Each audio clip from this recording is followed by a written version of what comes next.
Bismillahirrahmanirrahim.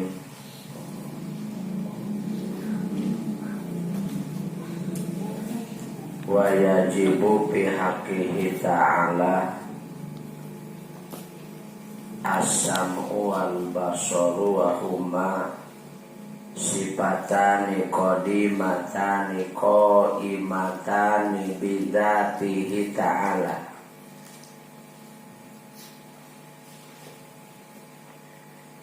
Yang kasipu bihimal maujud,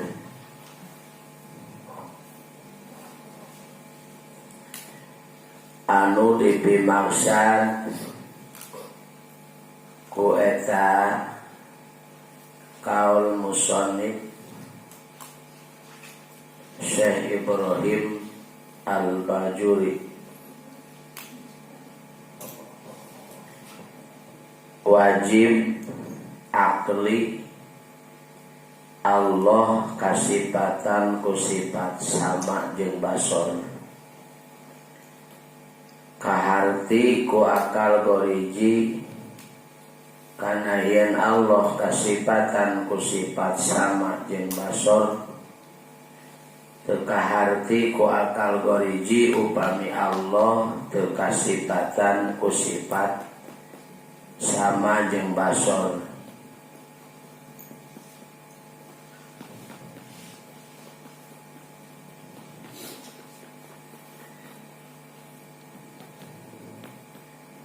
Hukum sareng ngawajibkeun ka sakabeh jalma nu mukallaf anu baligh tur Islam supaya ngayakinkeun kana yen Allah kasifatan ku sifat sama jeung basor. Jalma nu ngayakinkeunana sah imanna. Lamun jalma teu ngayakinkeun kana sama jeung basorna Allah, maka teu sah imanna.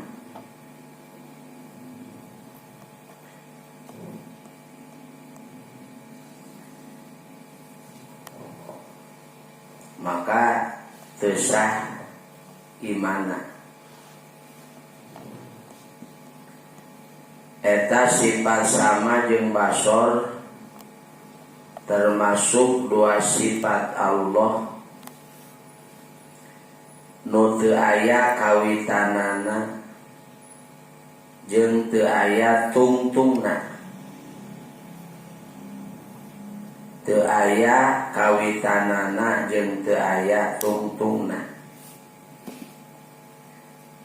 Tur duanana tumetep di dat Allah.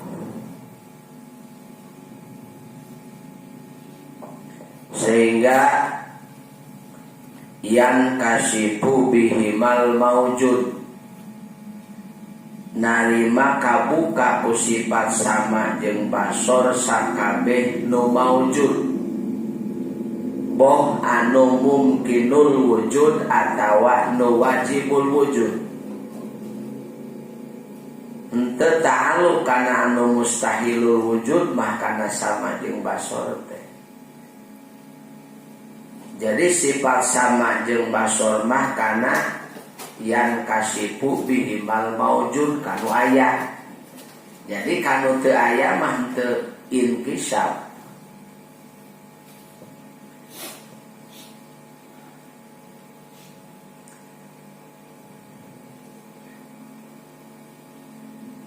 Pandangan hukum syara terhadap sama jeung basorna Allah kitu deui keterangan hak jeung ta'ala sami anu ti jeung anu ti payun.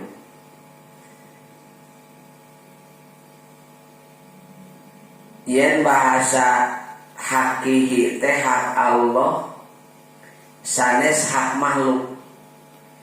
Jadi sama jeung basor teh hak Allah sanes hak makhluk. Kulantaran sifat sama jeung basor hak Allah, maka tengantosan sifat sama jeung basor ku didaukeun ku Allah dina Al-Qur'an teu ngantosan didawuhkeun ku Nabi dina hadis, teu ngantosan diijtihadan ku para mujtahid, teu ngantosan diimankeun ku sakabeh jalma. Sanajan Al-Quran teu nyaurkeun kana yen Allah kasipatan ku sifat sama basor, sok sanaos Kanjeng Nabi teu nyaurkeun dina hadisna yen Allah kasipatan ku sifat sama jeung basor. Sok sanaos para mujtahid teu ijtihad kana yen Allah kasipatan ku sifat sama jeung basor, sanajan sadaya jalma teu aya nu iman upama saurang oge kana yen Allah kasipatan ku sifat sama basor jeung basor, tetep Allah mah kasipatan ku sifat sama jeung basor.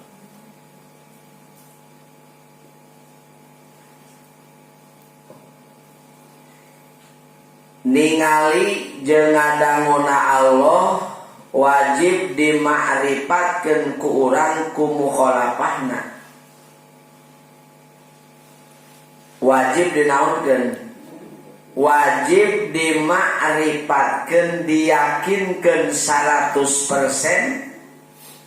kayakinana teu robah, teu unggut kalinduan, teu gedag kaanginan, nu diyakinkeunana sesuai jeung kanyataanana nyatana sama jeung basor, tur kayakinanana timbul tina dalil.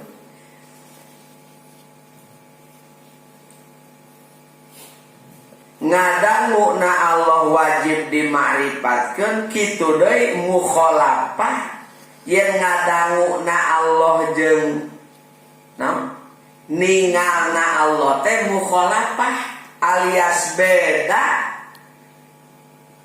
jeung ngadanguna atawa ningalina makhluk.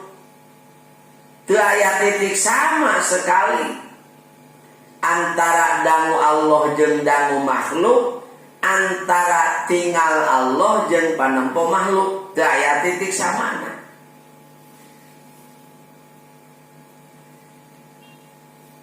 Ari ngadangu jeung ningali makhluk mah, lamun ngadangu makhluk tegasna ngadangu urang ku cepil, ningali urang mah ku naon, ku panon. Sedengkeun pandangu Allah sanes ku cepil tapi ku sifat samana, kitu deui paningal Allah sanes ku panon tapi ku sifat basor. Eta kada diyakinkeun. Da urang lamun daya cepilan moal ngadangu, urang lamun daya panonan moal ningali. Ku ayana cepil urang tiasa ngadangu, ku ayana panon urang tiasa ningali. Sedengkeun pandangu Allah sanes ku cepil tapi ku sifat sama, paningal Allah sanes ku panon tapi ku sifat basor.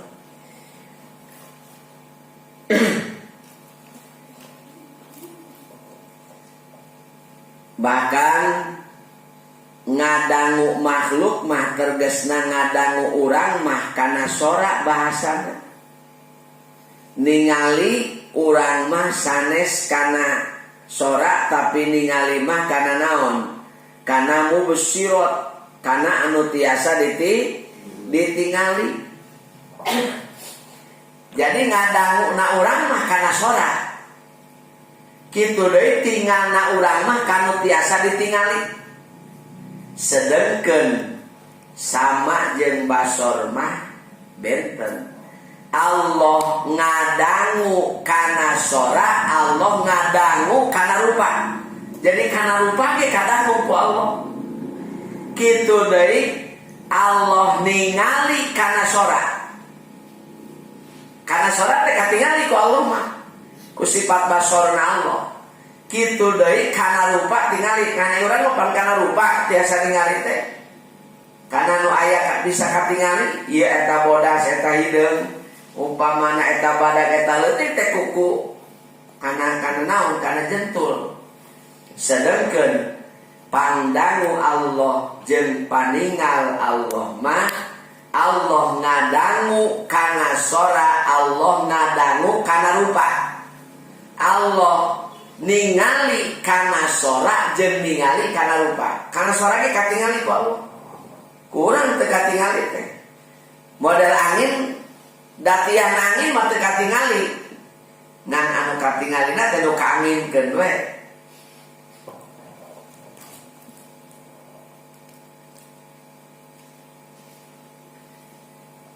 Jadi sakurnu maujudat sora atawa lain sora, mubsirot atanapi lain mubsirot, hisi atanapi akli, dohir atanapi batin, mungkinul wujud atawa wajibul wujud, eta sadayana dangu jeung katingali kudat Allah Subhanahu wa ta'ala.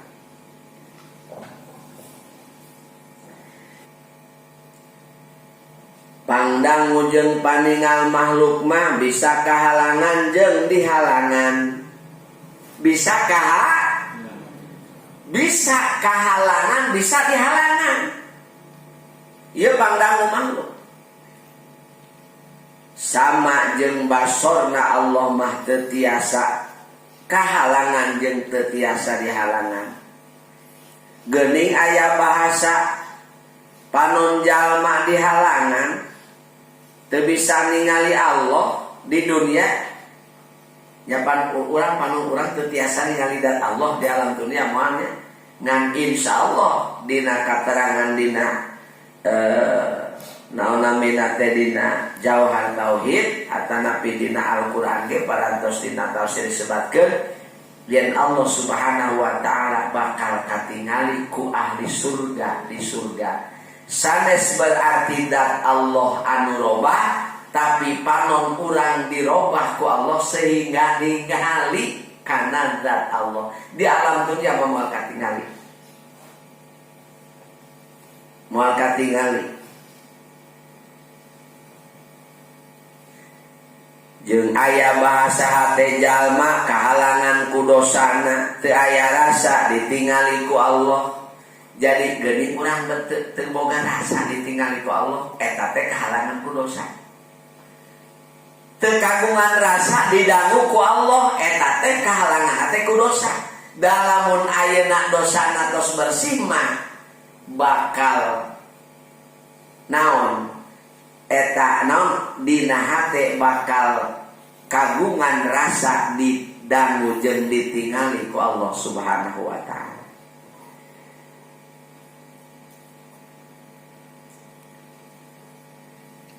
Jadi kaayaan lain Allah anu kahalangan jeung paningalna, tapi makhluk nu kahalangan jeung dihalangan. Seueur-seueur deui masalah mukhalafah antara zat Allah jeung naon jeung makhluk. Jadi naon sababna geuning urang teu boga rasa kauninga ku Allah, teu kagungan rasa ditingali ku Allah, teu kagungan rasa kadangu ku Allah, teu kagungan rasa yen diri teh dihirupkeun ku Allah. Gitu. Teu kagungan rasa kana yen diri teh dikudrotkeun jeung diirodatkeun ku Allah. Lantaran hate urang kahalangan ku naon? Ku dosa. Jadi di mana dosa parantos bersih mah bakal timbul rasa teu beda saperti urang dina nalika sehat bakal karasa kadaharan mana nu enak jeung mana nu teu enak, karasa mana nu amis jeung mana nu asin. Tapi di mana awak urang teu sehat, jadi eta teh sarua bae. Padahal eta teh enak teu enak teh. Padahal eta teh amis dan teu karasa amis, pahit we. Oh berarti aya nu ngahalangan kana rasa enakna. Enakna dahar, enakna ngaleuh, enakna sare, nu matak ngahalanganana ku geuring urang kieu. Dan matak kahalangan kana rasa hate ditingali jeung didangu ku Allah, dosa. Rumasa we kitu dosa. Jadi dosa. Ta'aluk sifat sama jeung ta'aluk ibadahna batali gunana sifat sama basor eta ta'aluk inkisaf paragi ngabukakeun ka sakabeh maujudat tegesna kana sakur nu aya boh wajibul wujud atanapi nu mungkinul wujud eta sadayana kabuka ku sifat sama jeung basor. Jadi anu mustahil wujud mah teu benten deui sareng sifat hayat atanapi sifat naon kemarin sifat ilmu. Sifat ilmu mah kana anu wajibul wujud Allah uninga kadat mantena Allah uninga kana sifat-sifat nu wajib ka mantena Allah uninga kana sifat nu mustahil ka mantena Allah uninga kana anu mungkin diayakeun ku mantena. Tah ieu sifat ilmu mah kana seluruh. Jadi kana anu maujudat jeung anu maklumat kailmuan ku Allah. Sedangkan sifat sama jeung basor mah kana maujudat ta'aluk. Ai sasaranana kontak sama jeung basor eta kana maujudat ka sakur anu aya henteu ta'aluk kana mustahil wujud. Ta'aluk murotabah tegasna tingkatan ta'aluk sama jeung basor eta aya 3 tingkatan. Hiji ta'aluk tanjizi qadim tegasna kontak ti qadimula sama jeung basorna Allah. Geus prak ngadangu jeung ningali nyaeta kana dat Allah jeung sifatna Allah. Jadi sanestos aya makhluk bae upama sora makhluk kadikanaon sora makhluk kadangu ku Allah kitu deui dat makhluk ka tingali ku Allah kadangu ku Allah. Sanestos aya makhluk bae sanajan makhluk teu acan aya tetap sifat sama jeung basor mah parantos aya da teu aya kawitanana. Allah ngadangu jeung ningali kana dat mantena jeung sifat-sifat anu aya di mantena. Suluhi qadim tegasna lulus ti qadimula kana ngadangukeun jeung ningalikeun ka makhluk nu can aya. Jadi makhluk sanajan sada acan aya ge tos kadangu jeung tos katingali ku Allah. Tanji hadis anyar kontak ka makhluk dina parantos aya. Jadi ayeuna nu tos aya upama makhluk teh tos aya eta sadayana makhluk teu aya nu teu kadangu jeung teu katingali ku saha ku Allah. Teu aya. Sadayana ge kadangu. Sadayana ge katingali. Datiah makhluk kadangu ku Allah jeung katingali ku Allah sora makhluk kadangu jeung katingali ku saha ku Allah subhanahu wa ta'ala.